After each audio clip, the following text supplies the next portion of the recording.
Hey everyone, Kyle once again, and welcome back to another movie review. And this time, this is a film I was asked a while back. Well, asking will I review this film, and I said that I would review it sometime in November. So why don't I? It's way the right time to review it now. So I'm gonna review it now. So now I'm gonna finally, which is also a film I wanted to do for a while. So, but now I am, and I'm gonna review the classic animated film, All Dogs Go to Heaven, a film directed by Don Bluth, famous for doing The Secret of Nim, which is also classic as well. My favorite of his is The Land Before Time, and also American Tail, and even a Titan AE, the 2000 animated film. I think that was a pretty decent one as well. So, but of course he had some missteps with some other anime films though. But what was it, the Troll in the Central Park, and then what was it, the Pebble and the Penguin, I think it was. I think that was one that voiced Martin Short as that penguin. But I would say it's easily his three best films would be this film, The Secret of Nim, and The Land Before Time. Well, maybe also including American Tail, because that's also a classic film as well. So I would say best four. Easily his best four. So American Tail, this film, The Land Before Time, and The Secret of Nim. But my favorite is The Land Before Time because I grew up watching that one first. So that's a childhood, which especially is a childhood favorite of mine. So, but All Dogs Go to Heaven. It was released in November in 1989, in which it came out the same weekend as the Disney classic The Little Mermaid, and also the Eddie Murphy film that he also directed, Harlem Nights. But compared to animated films, The Little Mermaid made a lot more money than this film did. But this film made like 27 million on a budget of 13 million. So it made money. So, and with this, it spawned a sequel, All Dogs Go to Heaven 2, and then a direct-to-video Christmas special, and then the TV series, which I showed but I never reviewed though. And of course there's other films that Don Bluth was not involved with. But this film, and even Roger Ebert um, gave the film praise. Um, well, it says they said that well, we're gonna read on the back here. Roger Ebert, brave and bright and inventive anime classic, boasting brilliant visuals, a tender storyline, and character voices from um, which the voice cast is our main our main character here, the German Shepherd dog, Charlie, who is in this film voiced by Burt Reynolds. Burt Reynolds has been in loads of other films, and I think this is what the only voice role that he did. I can't remember her if he did another voice role. I can't remember though, but I think he did another voice role. But if I can't remember, this is the only one he did though. But Burt Reynolds voiced Charlie, and his friend his best friend Itchy, played by Dom DeLuise, who's been like a regular for Don Bluth, voicing in his other films like American Tail, and I think even Troll in Central Park, and Uh, even Pebble the Penguin. But and I enjoyed Dom DeLuise, which he also appeared also with Burt Reynolds in that comedy film The End, where the comedy film where Burt Reynolds, he's trying to commit suicide, and Dom DeLuise is trying to help him, and even a couple roles in Dom DeLuise had a couple roles in Mel Brooks films as well. And I miss Dom DeLuise, may he rest in peace. And he's like one of the only few actors in this franchise is still playing the voice of Itchy. So he, even through the sequel, the TV show, and the holiday special, he still voiced Itchy. And other ones, the Anne Marie, the little girl right there, played by Judith Barsi, who also voiced Ducky in The Land Before Time, and of course even playing Mike Brody's daughter in, really enough, Jaws: The Revenge, and which is in and which is even is and this is also sad that this is the last film that she did before she passed, because it was sad about what happened with Judith Barsi, because she had an abusive father and stupid guy, yeah, was of course he was rating up, he was a drunk and abusive, and even to his wife, and then he shot them both, and then shot himself. It was completely sad. This girl didn't live a full life. It's completely sad about what happened, and it's sad that the one who voiced Ducky in the original Land Before Time, and even this film, even Jaws: The Revenge, because they're one of the worst movies ever made. Even that little girl, she was fine, and it was just sad that, what was it? She was like 10 years old when she died. It's one thing. Is just sad. So she's now moved on in the afterlife and all that. So it's just sad. May she rest in peace. It was just sad when you have stuff like that happens.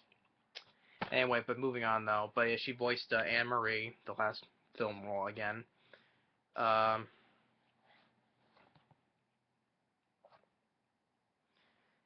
and when the film came out, even it got mixed reviews. It has a 50% on Rotten Tomatoes and has a 6.7 on IMDb. I don't think this film deserves a 50% Rotten Tomatoes. Yeah, Roger Ebert praised the film, but I don't think Gene Siskel gave it a thumbs down. I think he did. But I think this film deserves more than 50%. 6.7, that's understandable on IMDb, but I think even I would give it much more higher ratings though. But 50% Rotten Tomatoes, give it a little more higher rating. And it's a decent pace to it. It's only under an hour and a half, so like what hour it says here, hour and 25 minutes, so it goes at a very decent pace. Getting into the story. Okay, it's set in New Orleans, Louisiana, in 1939. As I said, get some words showing up saying Louisiana, 1935, 1939, and it shows that Charlie and Itchy, they escape from a dog pound, and they go back to their place, which is a casino, like a well, it's a casino. It's like a races, right? Where they bet on rats to races, rats race and stuff like that. And his former partner, Carface, voiced by Vic Tayback, which I think I'll also bring up. I think this is also like the last one that he also did before we died a couple years later after this film was released. In which later on the sequel and the other franchises, Ernest Borgnine would go on to voice Carface, and even the guy Vic Tayback did fine as a Carface. I think I would prefer Ernest Borgnine because I'm more a fan of him as an actor. May he rest in peace. Another actor who's now passed away. And that was because I prefer, because I like Ernest Borgnine as an actor, so I prefer him more with the voice of Carface. But the guy who voiced Carface in this first film, Vic Tayback, I think he does fine. But I like to hear Ernest Borgnine's voice more in the other franchise though. But Vic Tayback as Carface, he was fine. Um, and he despises Charlie, and him and his partner in crime named Killer, they devise a plan to eliminate him. And then before they get that song, Charlie sings a song that called um you can't keep a good dog down. And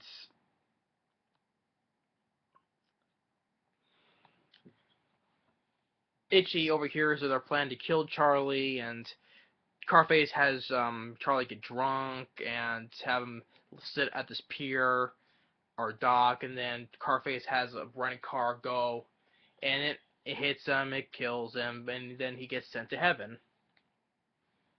Charlie gets sent to heaven where he meets, like, which appears later, all including the other franchise sequel and other stuff, TV series. The female dog who is who's like well, it seems like she's the one who's in charge in heaven, which you don't say her name. They don't say her name in this film, but later on her name is Annabelle, which who which in the sequel and the other in the series, which in the TV series, which I'll get more into that in the TV show when I review it. But then you get to another song about him in heaven, and he gets this watch, and he plans to he winds it back so he can be live again on Earth, but she warns him, don't do that, you can't come back. But he doesn't listen, so he goes and winds the clock back, so he's back on Earth, and he finds Itchy, which he freaks out and says, oh no, you're a ghost, you're a ghost. So Charlie, he gets to plan to get back at Carface, and they go back to the place, and they discovered that Carface is holding a little girl captive because she can talk to animals, and finds that she's talking to this rat, to rig up the rat races that so all the odds will be in his favor and make him earn more money so he can be rich. So they help, but well, Charlie says he's gonna help the girl, but he's gonna use the girl for his own needs. And but they get her out of there. Um,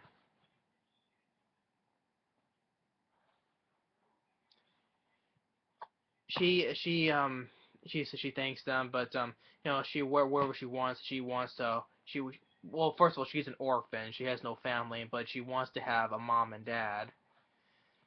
And Charlie promises that we'll find you one. But for now, he's gonna use her to they go to a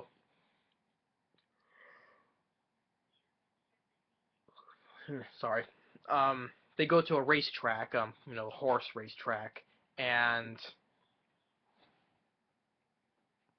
they talk to the horses, saying which ones saying who's gonna win the next horse race, and it's this other horse, and what's his thing? Because it's his birthday, I think it was, and then they create a distraction where the girl was talking to this couple, a married couple, who kind of likes this girl, which you'll find out later.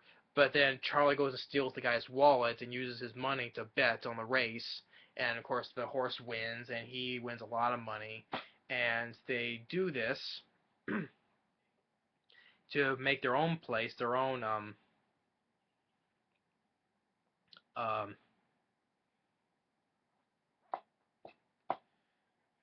um, to build their own place, which was another casino, I think it was, and which Charlie said, "I'll use this, to find to give to the poor and stuff." And of course, later she finds out that well, first of all, she goes to he goes to this other place where there's puppies and this collie to give him pizza and stuff, and then Anne Marie finds the wallet that he took from the people, and she gets upset over that. And she goes and runs off and returns the wallet to the people, to the couple, which they bring into her home. They start giving her waffles, and they say that they want to take her in, to adopt her. But then Charlie comes back and basically tricks her to leave and bring her bring her back. And while it's going on, Carface knows that Charlie's alive, and him and his buddies, his gang of dogs, they gang up on Itchy and they beat him, and then tells them it's Carface and this and that. One thing leads to another. Charlie starts shouting at Itchy, saying that he used the girl completely, and he lied everything to her. And she starts, now this time she gets really upset, and then she runs away. And but then they try to follow her, and then leads to she's in this they fall into this place where there's this huge alligator, the King Gator, and he starts singing a song. And then the Anne Marie's like kind of got sick. I think they say that she has now like ammonia.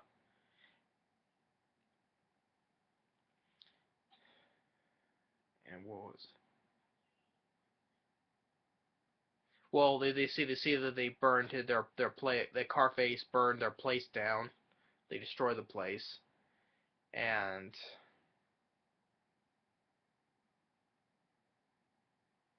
well, actually, I think that was thing. Well, actually, what happened? No. That that was that scene where Charlie really starts shouting and stuff. That he really had no reason to keep his promise and this and that. He was going to dump her in an orphanage and this and that. That's when she gets upset. It was afterwards.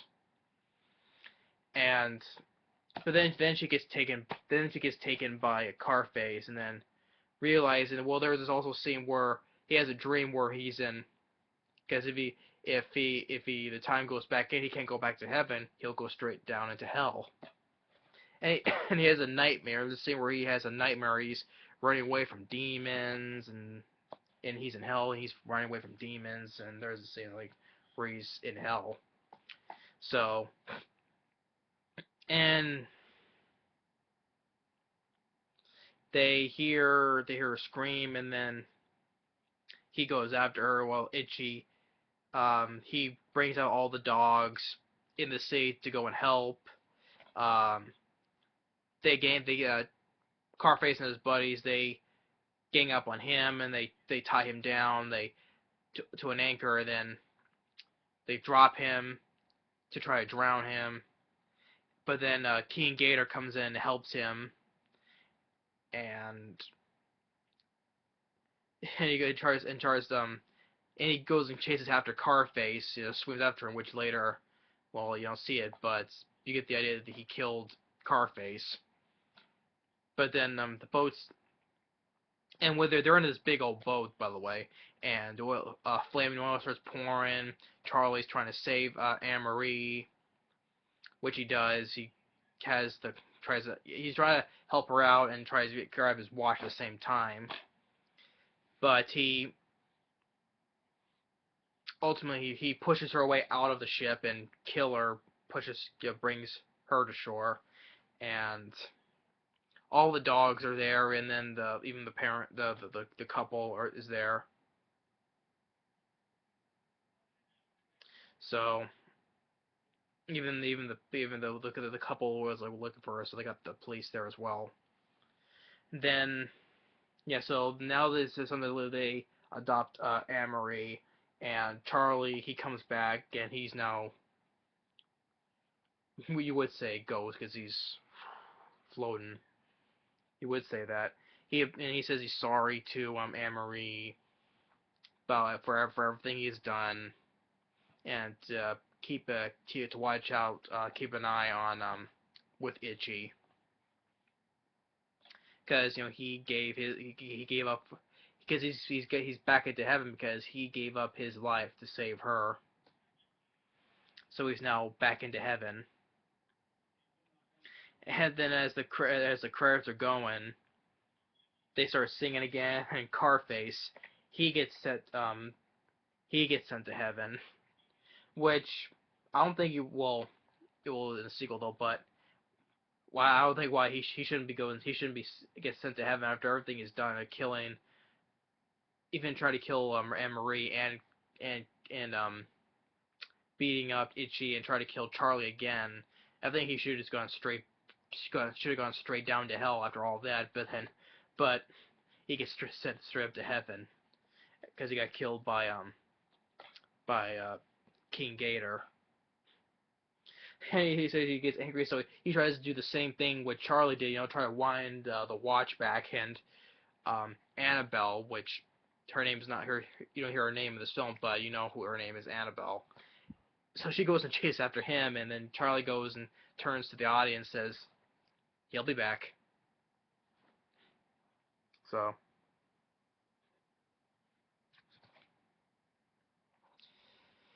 All Dogs Go to Heaven. I would say it's a classic Don Bluth film. If I had to make a list of my top three, top four, because those are his best films, I would say Land Before Time is his first. I would even say I would even yeah, I would. I would even put Secret of Nim. Secret of Nim is the second best, even though I enjoy All Dogs Go to Heaven, it's a classic. But the reason why I put Secret of Nim as second, because I appreciate all the dark atmospheric look to it. It's what, well, you get a little bit of this in though, but throughout the whole film is what the Secret of Nim was. So that's why I put it as second best. Then I would put this film a third, and then American Tail fourth. And just for a measure, I'll put maybe Titan AE at number 5 maybe. But regardless of how I rank his best films, I still enjoy All Dogs Go to Heaven. It's still a classic animated film. Burt Reynolds did a good job as Charlie, Dom DeLuise as Itchy, and Judith Barsi as last film role as Anne Marie. She gave a last good performance, and even like Don Bluth said that even with a shame that she died so young, that she could have been gone on to for future films and stuff, which I thought was kind of a nice thing to say that Don Bluth said. So yeah, Vic Tayback as Carface. He does fine as Carface. The songs, I would say about the best song I would say in this was you can't keep a good dog down. I think it's the best song that I liked in the film. So All Dogs Go to Heaven, I would say is a classic, and Don Bluth, I would say he's a good at making animated films like this, and the whole cast does a good job. It's good pace. There's no features on this DVD, I prefer the DVD with the original poster look, because when I see other covers for this DVD is just not as good. So I'm glad I have the one with the original poster look. So the ones that are just not shitty looking. So, but I prefer this one with the poster look. So yeah, and from the back here, San Diego Parent Magazine, humor, tenderness, and warmth. This heavily dog movie is a family's best friend. And like I said, even Roger Ebert gave some good praise on it. So yeah. So the next time I will review the sequel and then the rest of the franchise. Well, next time I will review the sequel to this, All Dogs Go to Heaven 2. But this is my review for the first film, classic, and I really do enjoy All Dogs Go to Heaven. So thanks for watching, and stay tuned on the next movie review. Later.